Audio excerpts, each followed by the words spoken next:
Bismillahirrahmanirrahim. Assalamualaikum warahmatullahi wabarakatuh. Waalaikumsalam.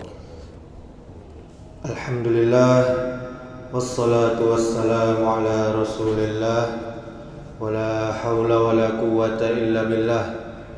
Asyhadu an la ilaha illallah wahdahu la syarikalah, wa asyhadu anna Muhammadan abduhu wa rasuluh, amma ba'du. Alhamdulillah, segala puja dan puji hanya milik Allah Subhanahu wa ta'ala. Kita bersyukur kepadanya atas segala nikmat yang dilimpahkan kepada kita. Kemudian salawat beserta salam semoga selalu tercurahkan untuk junjungan kita Nabi besar Muhammad sallallahu alaihi wa ala alihi wa sahbihi wasallam. Bapak Ibu kaum muslimin, kaum muslimat, jamaah zuhur yang dimuliakan Allah Subhanahu wa ta'ala. Manusia sangat mencintai harta dan akan terus senantiasa mencarinya, tidak merasa puas dengan yang sedikit. Manusia sangat tamak kepada harta dan panjang angan-angan.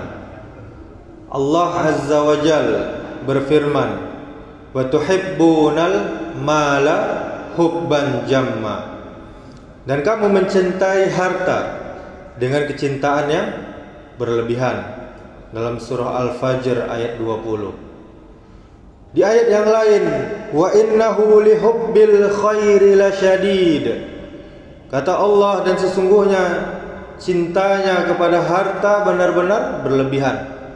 Siapa maksud Allah? Yaitu manusia. Di dalam surah Al-Adiyat ayat 8. Kaum muslimin, jamaah yang dimuliakan Allah Subhanahu wa ta'ala, hati orang tua, yaitu orang yang sudah berusia lanjut, bisa menjadi muda karena dua hal, yaitu dia cinta dengan dunia, kemudian dia panjang angan-angannya. Di dalam hadis dari Abu Hurairah radhiyallahu anhu, Nabi sallallahu alaihi wasallam bersabda, wahai orang yang tua renta, hati-hati, hati orang yang tua renta senantiasa bisa muda dalam mencintai dua perkara, yakni hidup yang panjang dan cinta terhadap harta.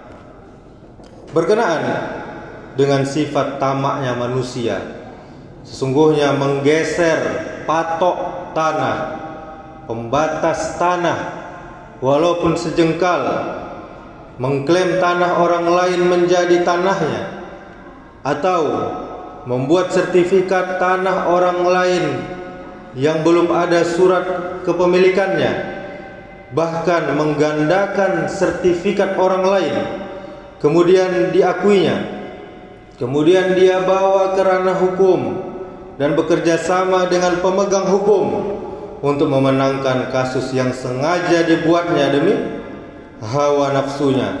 Untuk apa? Untuk mengambil, menguasai, merebut tanah orang lain. Hati-hati dengan ancaman Allah Subhanahu wa ta'ala. Allah berfirman, wala ta'kulu amwalakum bainakum bil batil wa tudu biha ilal hukami litakulu fariqam min amwalin nasi bil ismi wa antum ta'lamun. Kata Allah, janganlah kamu makan harta di antara kamu dengan jalan yang batil, dan janganlah kamu membawa urusan harta itu kepada para hakim dengan maksud agar kamu dapat memakan sebagian harta orang lain itu dengan jalan dosa, padahal kamu mengetahui. Surah Al-Baqarah ayat 188.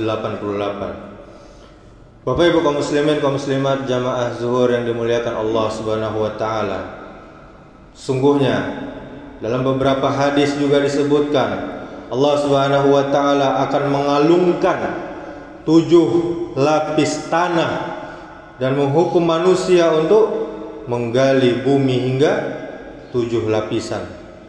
Tidak hanya perampasan dalam skala besar saja, bahkan 1 jengkal saja hukuman yang diterima juga akan sama. Berikut akan kita jelaskan siksa bagi orang yang mengambil tanah orang lain. Rasulullah sallallahu alaihi wasallam bersabda, "Man akhadha sibran minal ardi zulman fa innahu yutawwaquhu yaumal qiyamati min sab'i ardin." Siapa saja yang mengambil sejengkal tanah secara zalim, Allah akan mengalungkan 7 lapis bumi kepada dirinya. Hadis muttafaqun alaih. Dan juga di dalam riwayat Muslim, hadis dari Abu Hurairah radhiyallahu anhu, seorang mengambil sejengkal tanah orang lain tanpa hak, pada hari kiamat kelak pasti Allah kalungkan kepadanya 7 lapis tanah. Kemudian Ya'la bin Murrah mengungkapkan, Nabi Muhammad sallallahu alaihi wasallam bersabda, seseorang yang mengambil tanah dengan cara zalim, kelak Allah akan memaksanya menggali 7 lapis tanah, kemudian mengalungkan kepadanya sampai selesai pengadilan di antara manusia. Hadis riwayat Ahmad, Tabrani, dan hadisnya sahih. Bapak Ibu jamaah yang dimuliakan Allah Subhanahu wa taala, perkara tanah ini bukan hanya dilihat semisal 1 jengkal dari permukaan, tapi kepemilikan tanah hingga menuju dasar bumi. Sehingga jika kita curang 1 jengkal saja, maka kita curangi sebanyak 7 lapisan di dalamnya. Syekh Utsaimin rahimahullah menjelaskan, di dalam hadis dari Aisyah menunjukkan dalil bahwa orang memiliki tanah, maka dia juga memiliki tanah bagian ke bawahnya sampai 7 lapis bumi. Tidaklah boleh seseorang melubangi kecuali dengan izin pemiliknya. Misalkan kita ditakdirkan mempunyai tanah seluas 3 meter persegi, dan sekeliling tanah kita adalah tanah milik tetangga kita. Kemudian tetangga kita bermaksud untuk membuat lubang, membuat terowongan di antara tanahnya dan melewati bagian tanah kita, maka tidaklah dia dibenarkan dalam hal ini, karena kita memiliki tanah dan apa saja yang berada di bawah tanah tersebut sampai 7 lapis bumi. Sebagaimana juga ruang udara di atasnya, di atas tanah kita adalah juga milik kita sampai langit. Maka seseorang tidak bisa untuk membangun atap kecuali dengan izin pemiliknya. Oleh karena itu, ulama berkata, udara itu mengikuti apa yang tetap di tanah, dan tanah itu sampai 7 lapis bumi. Jadi seseorang yang memiliki tanah, dia mempunyai bagian atas, bagian bawah dari tanahnya tersebut. Tidak boleh seseorang mengambilnya atau merampasnya.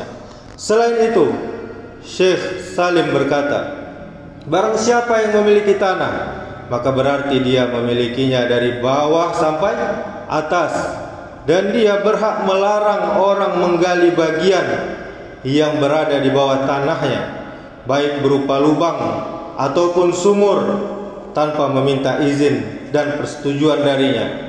Dan dia juga merupakan pemilik tambang dan barang-barang berharga di bawahnya. Dia boleh memperdalam lubang di bawah tanahnya sekehendak hatinya, selama tidak membahayakan orang lain yang bertetangga dengannya. Di dalam kitab Syarah Riyadhus Shalihin. Demikianlah kultum yang singkat ini. Semoga bisa kita ambil hikmahnya, pelajarannya. Untuk apa? Untuk kehati-hatian kita mengenai hak saudara kita, yakni berupa tanah. Subhanakallahumma wa bihamdika asyhadu an la ilaha illa anta astaghfiruka wa atubu ilaik. Wassalamualaikum warahmatullahi wabarakatuh.